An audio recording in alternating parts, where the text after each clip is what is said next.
I remember about maybe 10, 15 years ago, there was a dairy farmer from Durham, Ontario. He's in the news. His name was Michael Schmidt, and he was involved in this legal battle. I think he was eventually found guilty on, I don't know, a dozen and a half charges of selling and distributing raw milk.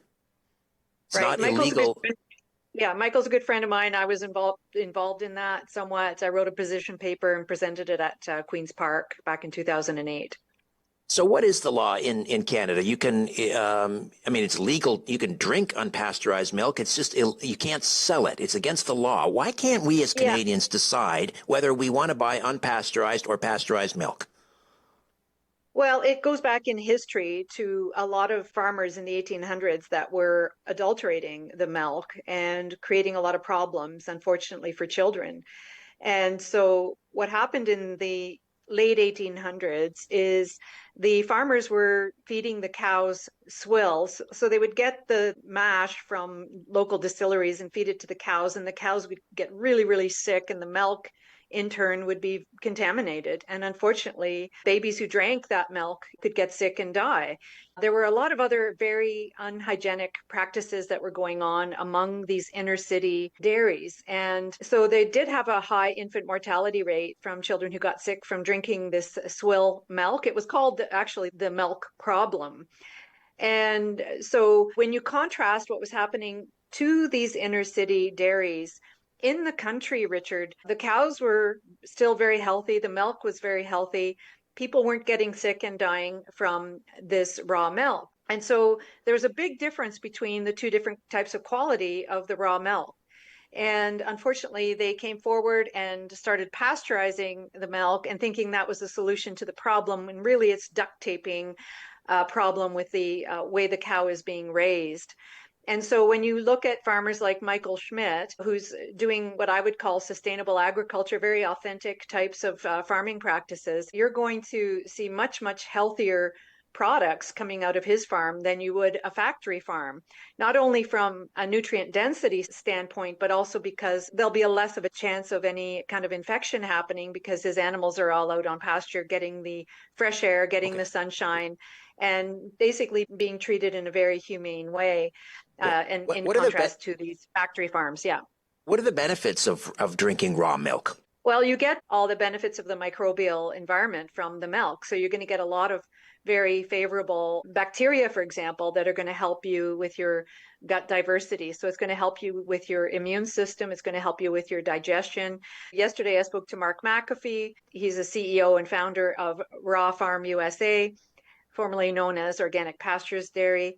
And Mark McAfee, he'll admit it. And I know any farmer would admit it, that no food is inherently 100% safe, but people want the raw milk and are educated around the farming practices for these very sustainable types of operations.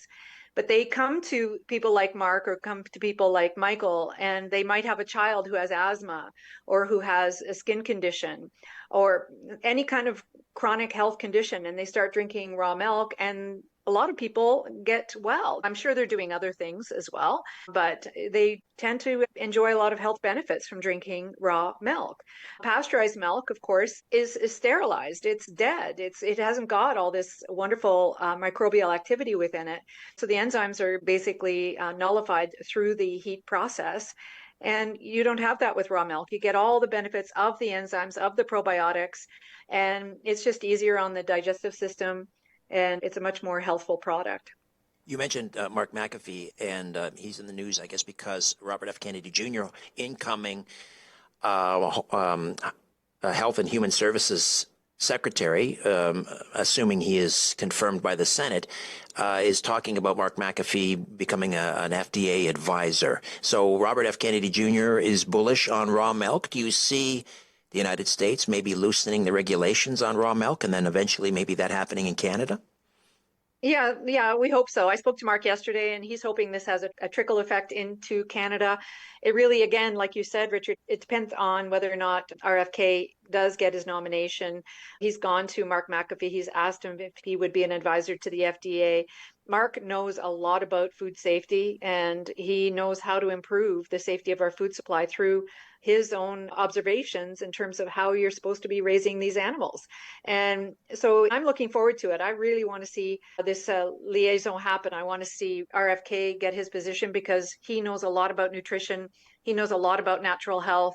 I mean, if you saw his video, he did a reel at Thanksgiving. He was cooking a turkey in beef tallow, I believe it was. So he knows the seed oils are very unhealthy for us. And he knows that the animal fats, they're healthy, they're stable, and they help contribute to a more sustainable agricultural environment. So Robert F. Kennedy knows a lot about natural health. He could contribute to the betterment of our health here in Canada as well, not just in the United States. And so he drinks raw milk. Sally Fallon helped him get access to raw milk in California. And so he's a consumer of raw milk and he's a supporter of raw milk. So we'll see what happens in the coming days, weeks, months. I think a lot of people still have a lot of misinformation in and around raw milk. I don't think people have the correct information because it's something that happens when you have a centralized food system. You know, the people at the top just don't want to let it go.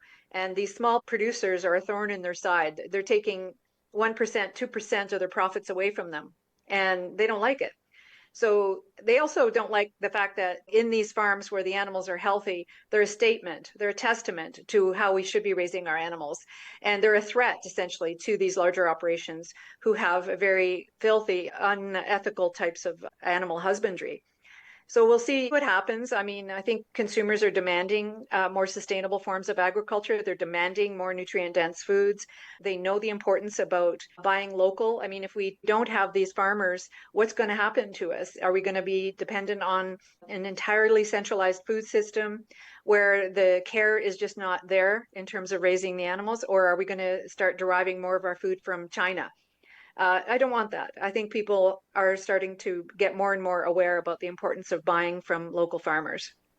Pam Killeen, health and wellness coach, co-author of The Great Bird Flu Hoax, and host of the Circadian Reboot with Pam Killeen podcast, pamkilleen.com. Killeen is Killeen. Killeen, pamkilleen.com. Pam, thank you so much. We'll talk again next week. Thanks, Richard.